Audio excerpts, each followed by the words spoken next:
Oh, putain de moteur. Manifestement, putain de fuite. Putain de clé de 13. Putain de vis de 13.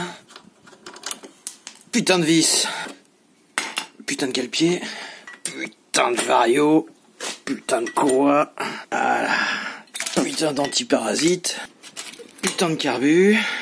Putain de ressort. Putain de ressort. Putain de vis du haut.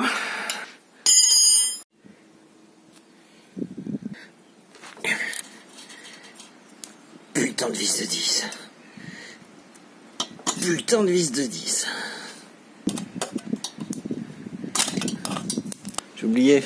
Putain de pot d'échappement.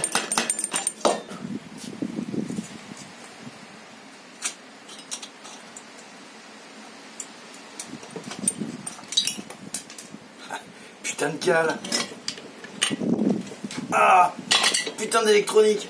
Putain de cliquet. Putain d'électronique de merde. Putain de moteur. Putain de cliquet de 11.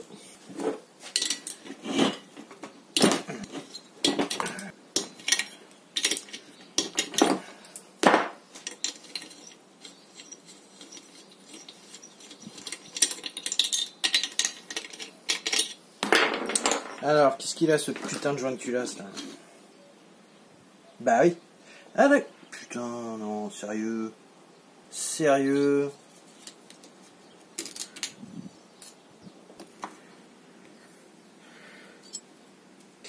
Le débouché du décompresseur qui est pas entièrement couvert parce que le joint, pourquoi il était foutu à l'envers le joint alors? Ça devrait bien se passer.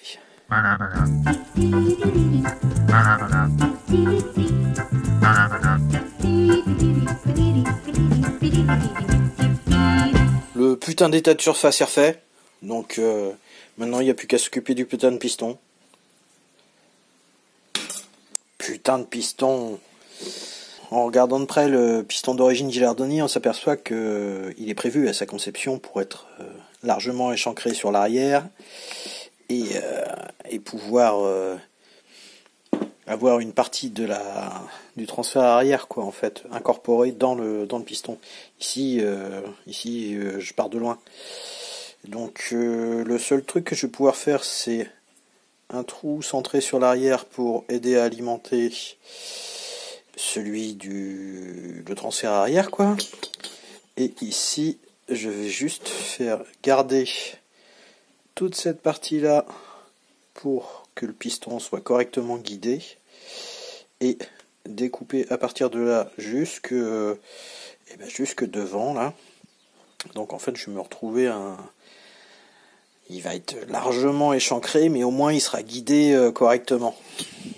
Je croyais l'écourter là mais en fait non, je vais garder un maximum de longueur de chaque côté pour qu'il soit guidé correctement. Mais bon, ce sera toujours mieux que rien. Ça devrait bien se passer.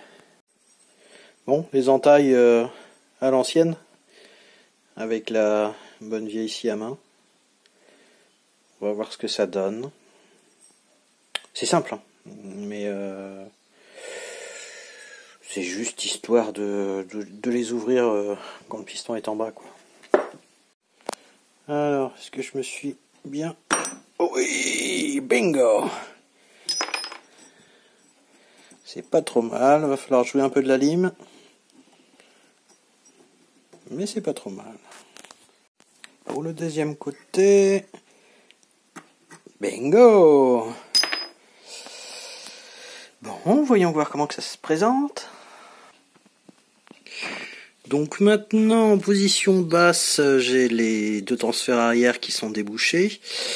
Celui-là, toujours pas totalement, mais quand on regarde comment il est foutu, celui du Gilardoni, ben, il n'est pas non plus débouché entièrement. Donc ça va rester comme ça, et puis je vais juste percer le trou au bout pour alimenter le transfert arrière, quoi. De la finition, et puis roule, nanas. Âme sensible s'abstenir. Le centrage du trou est pas parfait, mais ça le fait. Ici, il me reste encore de la finition à faire, mais dans l'ensemble, c'est pas trop mal. Et maintenant, ça débouche à peu près. Les deux de l'arrière sont débouchés, et lui, quand il redescend, il est ouvert sur l'arrière. Donc on n'est pas trop mal. Putain, bah où qu'il est passé le moteur? Bah il est passé, il est dessus. Donc premier démarrage, ça pète. Nouveau segment, 0,2 de jeu à la coupe. Côté compression c'est mieux, la fuite y a plus. L'antiparasite est refixé, c'est mieux. Et puis on va essayer de faire péter ça.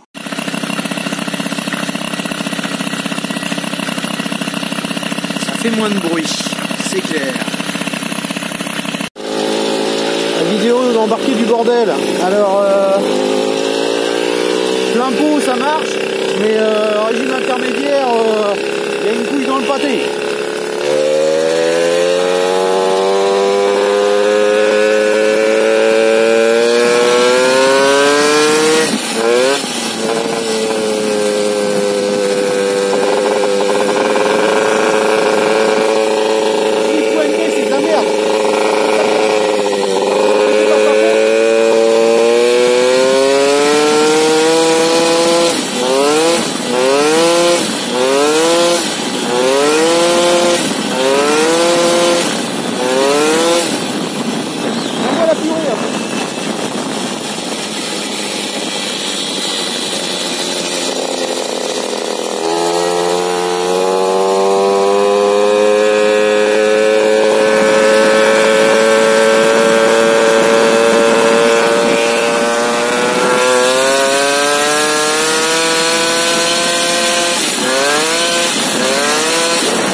Tranquille parce que on me pète dans les mains.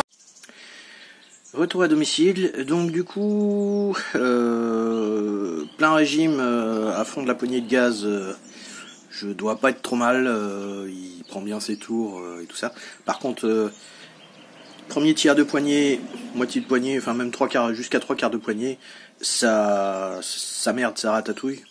Ça vient sans doute du fait que j'ai changé l'aiguille, je suis passé de W7 à W11, mais c'est trop.